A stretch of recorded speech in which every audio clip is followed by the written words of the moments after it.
Se você acredita que no Sinai nasceu uma religião chamada judaísmo, esse vídeo vai desmontar essa ideia desde a raiz. Aqui eu vou mostrar, com base direta no Tanar, ou seja, nas primeiras escrituras, que Deus não fundou um sistema religioso, não criou um ismo e não estabeleceu uma instituição. No Sinai, o que nasce é um povo convocado à obediência, não uma religião organizada por homens. Se você quer entender a diferença entre revelação e religião e por que essa confusão sustenta praticamente todas as corrupções posteriores, fique até o final. O primeiro erro que precisa ser desmontado, porque ele sustenta todas as religiões posteriores, é a ideia de que no Sinai nasce uma religião chamada judaísmo. Isso simplesmente não existe nas escrituras, não existe no texto, não existe no conceito e não existe nem mesmo na experiência histórica que é narrada no Tanar, ou seja, nas primeiras escrituras. O que ocorre no Sinai não é a fundação de um sistema religioso, mas uma revelação direta do Eterno. Ele se revela a um povo real e em um momento justamente histórico, um momento concreto ali. Quando o Eterno se revela a Moshe, a Moisés, ele não apresenta um ismo, ele não cria um corpo clerical autônomo, ele não estabelece uma religião institucional separada da vida. O texto bíblico deixa claro que aquele Deus já era conhecido. Ele não surge no Êxodo. Ele é o mesmo que se havia revelado a Abraão, a Isaac, a Jacó. Nenhum deles jamais foi chamado de judeu. Nenhum deles praticava o judaísmo. Nenhum deles pertenceu a uma religião. Abraão, ele não entra numa religião. Ele ouve a voz de Deus e obedece. Isaac não adere a um sistema. Ele anda na mesma aliança do pai dele. Jacó não recebe dogmas, ele luta com Deus e tem a sua identidade transformada. Isso é revelação viva, não é religião.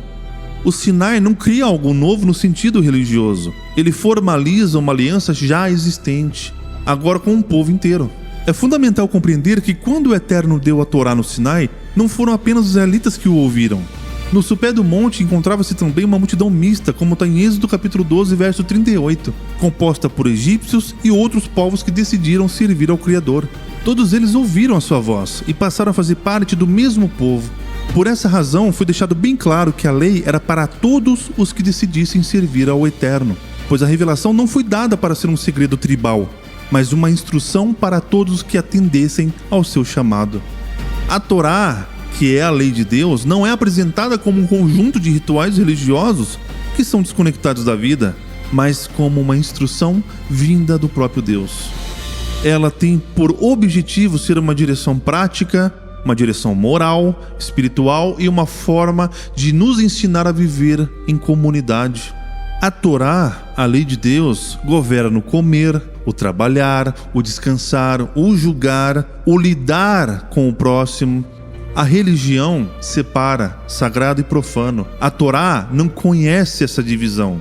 Esse ponto fica ainda mais claro quando o próprio texto afirma, sem margem para relativização, uma mesma lei haja para o natural e para o estrangeiro que peregrinar entre vós. Isso está em Êxodo capítulo 12, verso 49. Nessa passagem, as escrituras destroem duas mentiras de uma vez. Primeiro, destrói a ideia de que a Torá é propriedade étnica.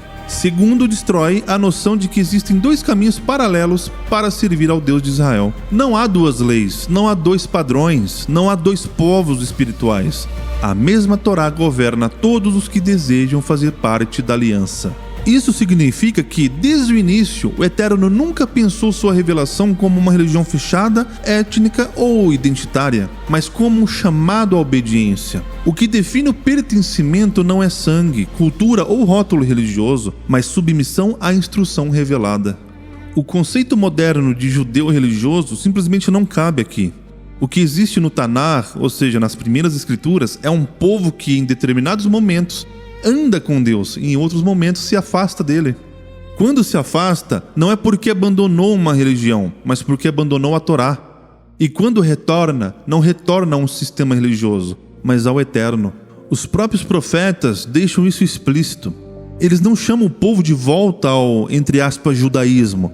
Não pedem reforma religiosa. Não exigem adesão a uma instituição. Eles clamam: tornai-vos para mim, diz o Senhor dos Exércitos, e eu me tornarei para vós, diz o Senhor dos Exércitos. Zacarias capítulo 1, verso 3.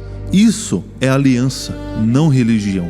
Outro ponto fundamental: Deus não deu a Torá a Israel como se fosse propriedade privada. A linguagem bíblica é revelacional, não patrimonial. A Torá é revelada por meio de Israel, não concedida para controle de Israel. Israel é instrumento, não dono. A revelação pertence ao Eterno, não a um grupo humano. Essa distinção é essencial porque mais tarde na história ela será completamente distorcida. A ideia de que os judeus controlam a Torá ou que Deus pertence aos judeus não nasce do texto bíblico, mas do pensamento religioso posterior. No Tanar, ou seja, na Bíblia, o Eterno não é marionete de ninguém, não responde a castas religiosas e não se submete a intérpretes oficiais. Ele fala, corrige, julga e disciplina o próprio povo quando este tenta controlá-lo, porque ele é incontrolável. Logo, o ponto de partida bíblico é claro e inegociável. No Sinai não nasce uma religião, nasce um povo convocado a viver em obediência à revelação do Deus vivo. Tudo o que vier depois, como sistemas, dogmas, hierarquias religiosas, tradições humanas, precisa ser julgado à luz desse começo. E é exatamente aí que começam as rupturas. Se isso que você ouviu aqui já começa a quebrar certezas religiosas que você recebeu prontas, isso é proposital. No próximo vídeo nós vamos avançar e mostrar algo ainda mais incômodo. O Tanar, ou seja, as primeiras escrituras, simplesmente não conhece judaísmo como sistema religioso. Se inscreva no canal, curta esse vídeo e ative o sininho, porque essa série não é para entreter, é para confrontar. A gente continua no próximo episódio. Que o eterno Deus de Israel possa estar abençoando a sua vida e toda a sua casa, em nome de Yeshua HaMashiach. Amém.